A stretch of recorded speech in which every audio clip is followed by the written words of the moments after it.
트럼프 행정부 초기인 2017년 7월에 백악관 공보국장에 임명됐으나 곧바로 불거진 권력 암투 과정에서 11일 만에 경질된 바 있는 미국 헤지펀드 스카이브리지의 앤서니 스카라무치 최고 경영자가 트럼프 대선 후보가 당선되면 시장 경제에 악영향을 끼칠 수 있다는 안 좋은 발언을 했습니다. 그는 이후 트럼프가 공화당 대선 후보로 결정되면 조 바이든 대통령을 위해 캠페인을 벌일 계획이라고 밝히기도 했습니다. 과연 악감정만으로 이런 발언을 했는지 인터뷰를 통해 진실을 알아보겠습니다. Let's take the political side first, and then we'll move to the crypto side. Since we are right near the elections, we've been hearing from people that there's a lot of concern here about a potential Trump presidency, and people are sort of trying to prepare for it. What have you been hearing here on the ground? Well, you and I have talked about this before, and you were lovely to interview me in 2020.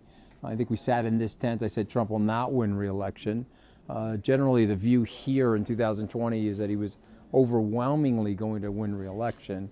And I think if you survey people here over the last several days, they believe that he's going to win again. They believe that we're setting up for another Trump presidency, and I think that there's an age issue with President Biden.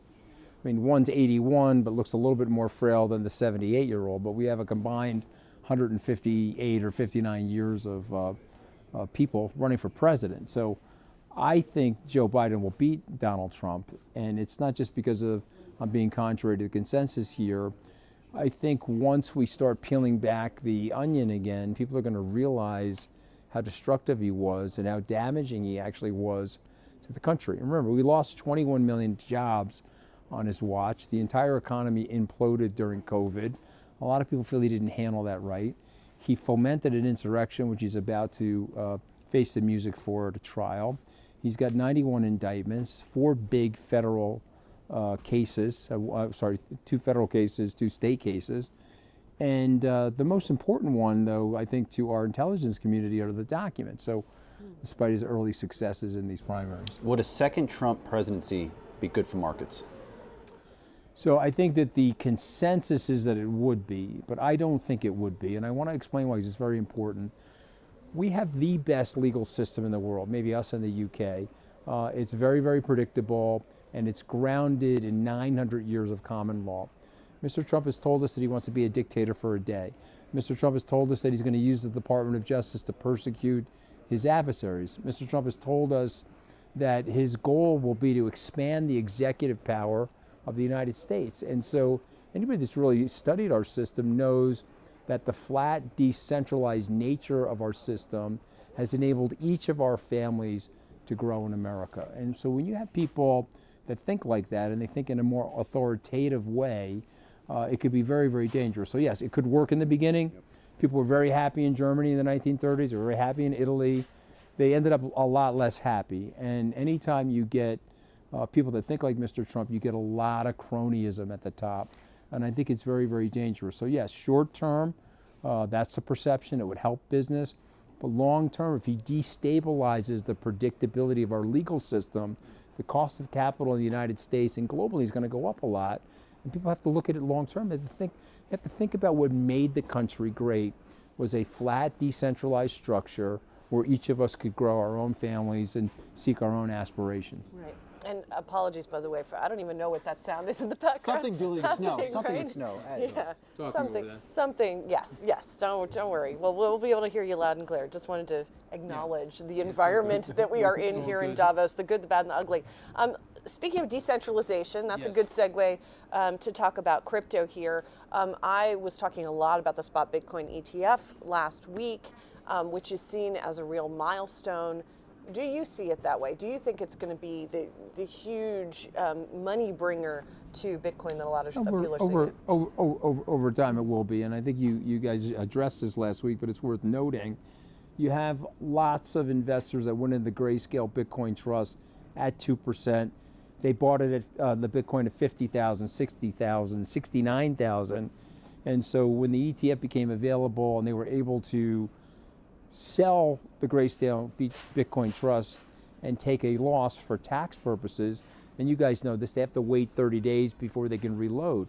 But it's a great arbitrage for these people. They can go from a 2% trust into a 21 basis point ETF, and they have to wait, and there's a lot of churn and a lot of volume churn as a result of that. But I think generally the notion that this is an asset class that's here to stay, people like Abigail Johnson at Fidelity and Larry Fink are working on it at BlackRock, I think is great for the industry. Now, what I will say is that we've overly politicized regulation in the country, and I would love to see the SEC move to a more nonpartisan, non-political standard the way the Fed is.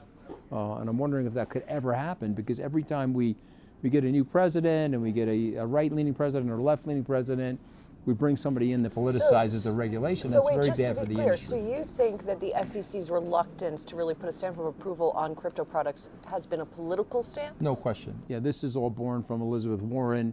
She cut a deal with Joe Biden in 2020.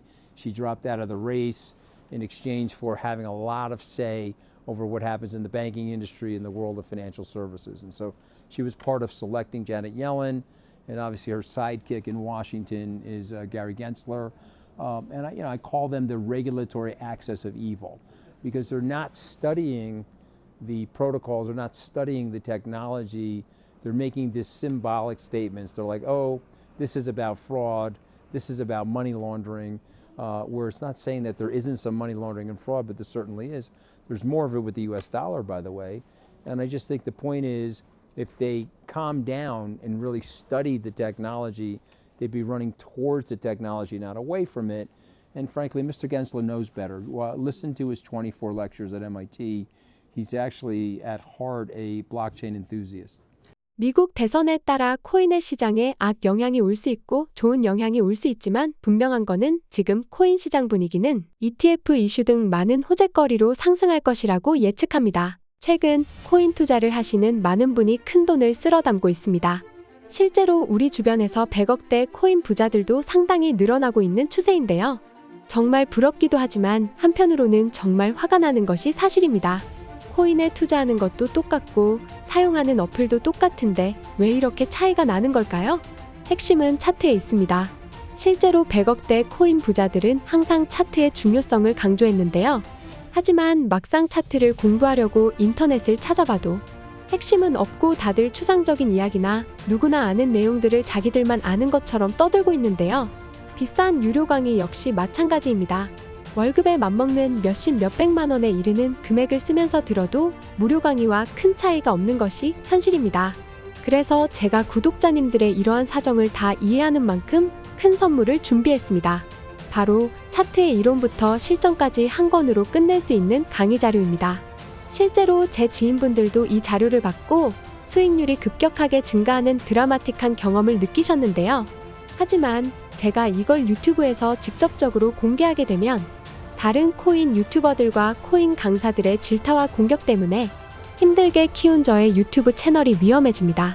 그래서 큰 고민 끝에 문자를 주시는 구독자들에 한해서 이 강의 자료를 무료로 제공하기로 마음먹었습니다. 010-5886-4840으로 공부라고 문자를 보내주시면 한 분 한 분 빠짐없이 챙겨드리도록 하겠습니다. 이 강의 자료를 받아보시면 아시겠지만 다들 코인 움직임이 다 보이실 정도로 눈이 확 트였다고 고맙다고 말씀해 주십니다. 010-5886-4840으로 공부라고 문자를 보내주시고 비싼 유료 강의나 엉터리 무료 강의 듣지 마시고 저희 구독자분들 모두 이 강의 자료를 받으셨으면 좋겠습니다.